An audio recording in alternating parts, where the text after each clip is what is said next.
Hello everyone, my name is Shobna Menon and this is the third lecture that I shall be providing on the basics of Indian Constitution.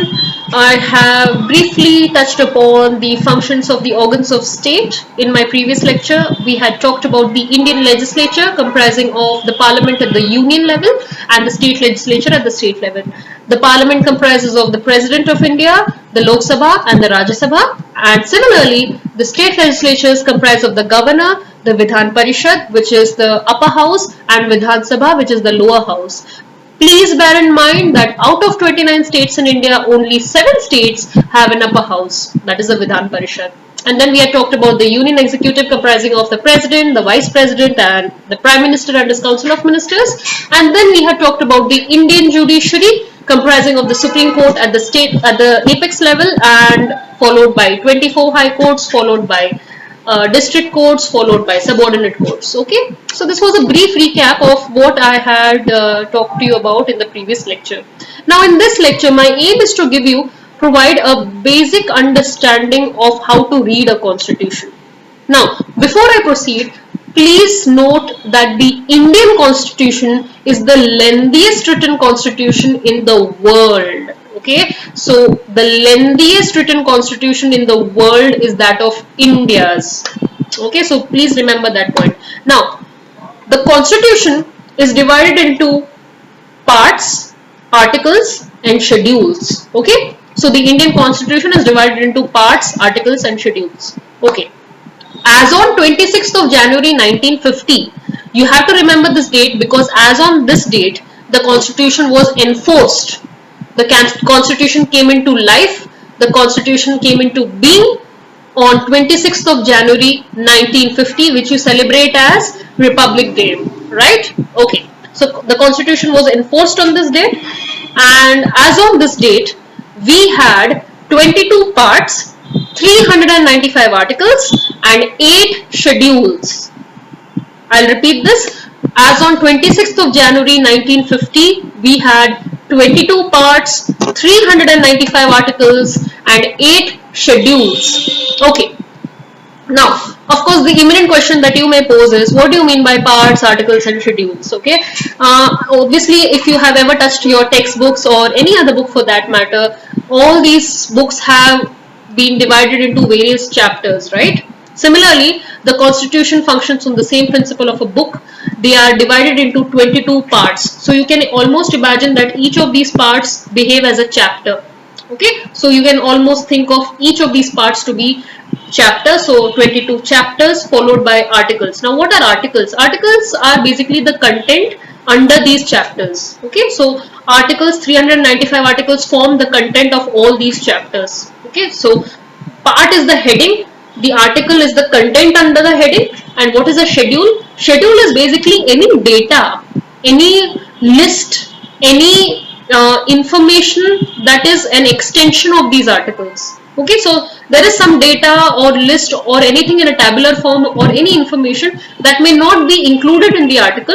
They are mentioned separately in a schedule for the sake of convenience of the reader.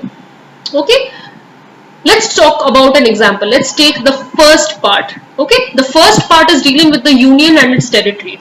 Okay, so part 1 is called, chapter 1 is called the union and its territory.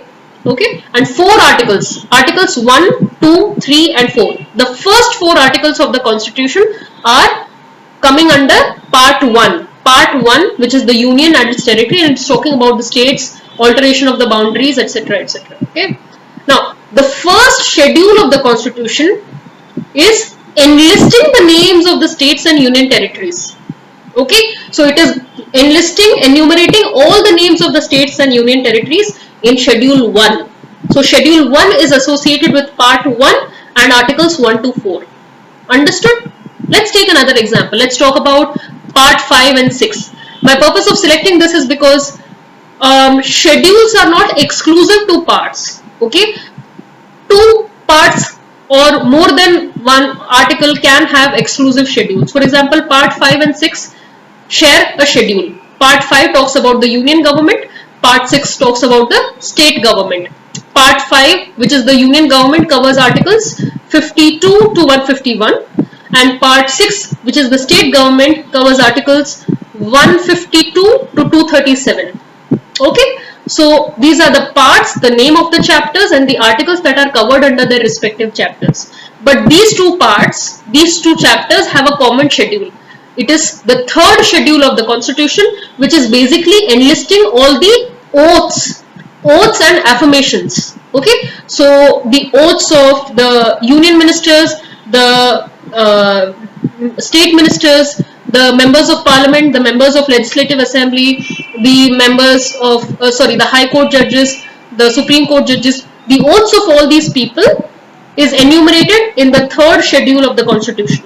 And the third schedule you can see is being shared by part 5 and part 6. Okay, covering their respective articles. Let's take another example. Let's talk about part 11.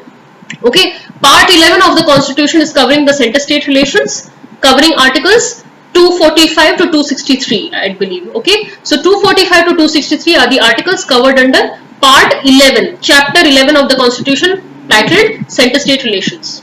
Okay, actually the title is something else, but basically we call it center-state relations for ease.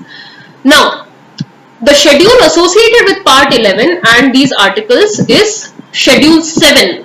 Okay, so schedule 7 is listing out all the subjects under union list, state list and concurrent list.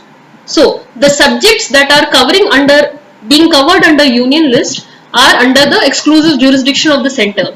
The subjects covered under the state list are under the exclusive jurisdiction of the state, and the subjects covered under concurrent list are being shared between the jurisdiction of both center and state. Okay, so these are the subjects mentioned in the 7th schedule of the Constitution. They are enumerating these lists and the subjects covered under their respective lists.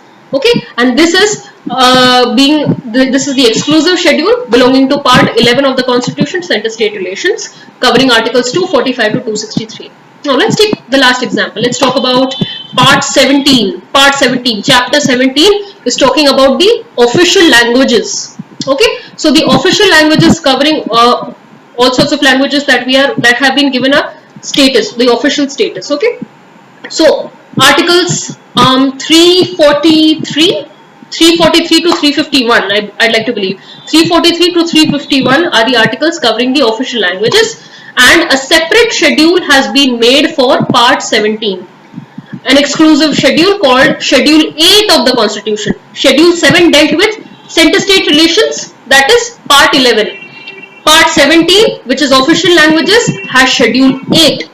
Schedule 8 is covering official languages. There are 22 languages mentioned in schedule 8 of the Constitution.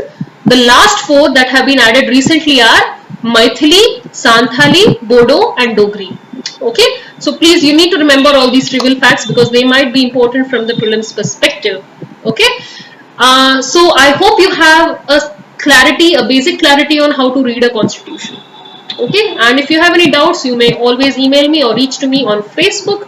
After knowing that there are 22 parts, 395 articles and 8 schedules, please remember these figures exist as on 26th of Jan 1950. Now, as on 2016, these figures vary. Okay, so as on 2016, there are currently 25 parts, 465 articles, 12 schedules, 5 appendices and 101 amendments. Okay, so you have to remember these latest figures as well. You have to please state, usually people state the original figures, but please understand that as of today, when I'm talking about today, I'm talking about 2016.